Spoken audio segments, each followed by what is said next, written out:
Hi guys, welcome to Full Time Devils. I'm McKola. We are live outside the Emirates. Going on behind us right now is the Football Supporters Federation's 20s Plenties campaign. Arsenal fans and Manchester United fans are united and agreeing on something for once.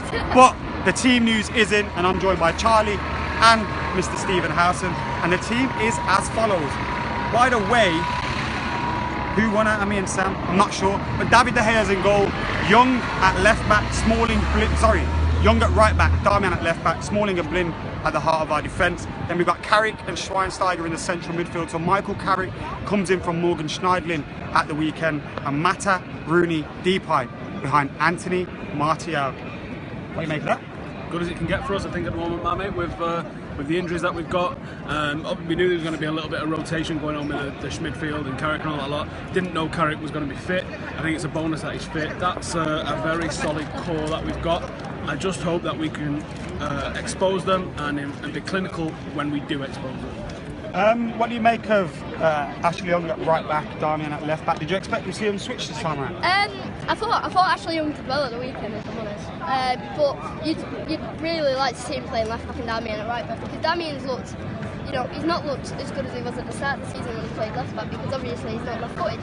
So when he's trying to cross balls into the box or sprint down the wing, it's difficult for him. Whereas Ashley Young does the same thing, but I don't know why Louis van Gaal's done that, especially when he's played him on the left wing and at left back many times. Is that it, yeah? Yeah, but you've got to remember that Darmian played at left back for a long time for Torino and for Italy, and Ashley Young's right-footed, so it's not as crazy as you think it is on the face of things. I think it's perfectly acceptable. I don't like us playing players out of position. I did say I'd rather us. Why not try Varela? Why is it the club if you're not going to give him a shirt? What is the point of him being there? Do you think some of the games last season when Louis van Gaal tried out youngsters, McNair, Blackett, we probably didn't get the results we wanted, and that's kind of shied him away from doing that a little bit? No, I wouldn't have thought so. I think those that he tried and didn't work out, I don't think are at the club any longer. Those that he's tried and he's seen something. No, maybe we didn't win the game, maybe that player didn't excel in that game, but he's seen something in that player that's made him go, yeah, we'll keep him around and we'll see what develops. Because you can't judge any young player on 5-10 games. You can see what you get with Martial, and you can say this player's got quality, but you can't write off a player before you've seen them for an extended period of time. And you can't expect consistency from a young player until you've seen them play maybe 100 games. Because the top level football is hard to do. So I think the way fans dismiss some players, you can understand it, but there's an obvious talent in certain players that we have, and I would like to see them good. And Varela, for me, is one of them. Every time I've watched him, I've gone, he's good. And I don't understand why he's not being played. He's 22, it's not like he's 16, 17. He's got extensive experience, although not at the very highest level. Just give him a go. What's the worst that could happen? Get sent off. Concede a penalty.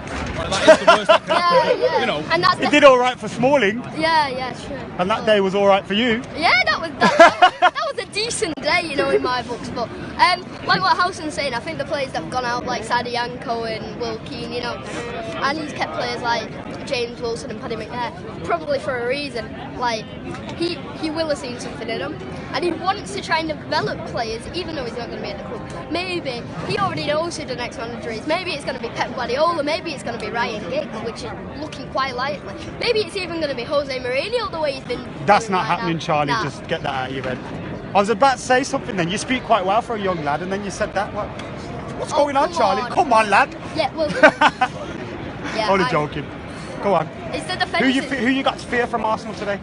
I've not seen the lineup, so ain't a clue. So it looks as though Czech's in goal, Bellerin right back, Mertesacker and Gabriel at centre back, Monreal on the left, Cazorla and Coquelin playing behind Ramsey, Ozil and Sanchez in the midfield, and Walcott as the sole striker. The only thing that scares me there, mate, is those three. Ramsey, Ozil, Sanchez has got the potential to cause havoc, but I'm not that arsed about Walcott, and I'm not really that impressed with Coquelin and Cazorla sitting deep. What is it? Coquelin. Coquelin. I can't. The cock, apparently. Cock block, something like that. That's exactly. What's your score prediction? I think that we're going to beat them 2-1. I think it's going to be the same as it was last year. 2-1. So, yeah. Who's your first goal scorer? Martial. And It was a favour. Before I go to Howson's prediction, actually, for those guys that have just joined us or joined us late, David De Gea in goal, Young, Smalling, Blind and Darmian. Darmian's at left back. Then we got Carrick and Bastian Schweinsteiger at the central midfield with Mata, Rooney, Memphis in behind Martial. Arsenal's lineup is Cech, Bellerin, Mertesacker, Gabriel, Monreal. Weak defence that. Cazorla, Coquelin. Weak central midfield that. Ramsey, Ozil, Sanchez and Walcott is where they've got the threat and where they can cause us problems. Howson, coming for your prediction. What I'm going to say is there's going to be an equal share of possession. Both teams like to play football, both teams like to knock it around. But I think both teams will also defend in numbers. So what I'm expecting is a nervy 1-0. We just need to be more clinical than they are. Both teams are going to have chances. It's going to be who takes the first chance. I reckon is probably going to set the tone for the whole game. Charlie, just yours again. Sorry, go on. Yeah, one thing I saw on Twitter, people were talking about, you know, the missed chances of Rooney against Wolfsburg and the Pie versus Sunderland. Now, we've got to be clinical in this match, and we know that, because we're not going to get too many chances. Now, Arsenal aren't no mugs. But do you think that? I mean, Arsenal, do you not think Arsenal, the onus is on them to attack us? They've obviously lost here the last time out against Olympiacos. Their defence is probably the weakest area. They've obviously lost Koscielny. Probably get a lot of chances, no? Yeah, but you look at their midfield, that's obviously brilliant. But I think we will get a couple of chances. But the problem is, are we going to be able to finish them, especially when it's with the players that we've got on the pitch? You know, I'm not saying anyone's too bad or anything, but it's possible. It's a worry if we don't take them. It's definitely a worry if we don't take them. A man that will take them, Martial. Yeah, I think he will score today, like I've already said. 2-1 it, wasn't it? Yeah. If he gets 2 shots, he's getting 1 goal. Yeah, at least. If he gets 2 shots on target, he's getting 1 goal. I'd love to see his conversion rate. It'll be something that's Quarkadable like. You know. Anyway, guys, that's it from us today. Everyone's predicting a United win because I am as well. 2-1 to Manchester United. 1-0 from Howson, 2-1 from Charlie. Guys, get your comments in below. Let us know what you think about the game. If you're watching the game at home and you can't watch it on telly, get involved in a debate in below and make sure you keep up with the latest news. We'll be back after the game with a live stream on Meerkat, and then we'll also have fan cams, match reviews and all of that. We're off now. We'll catch you later.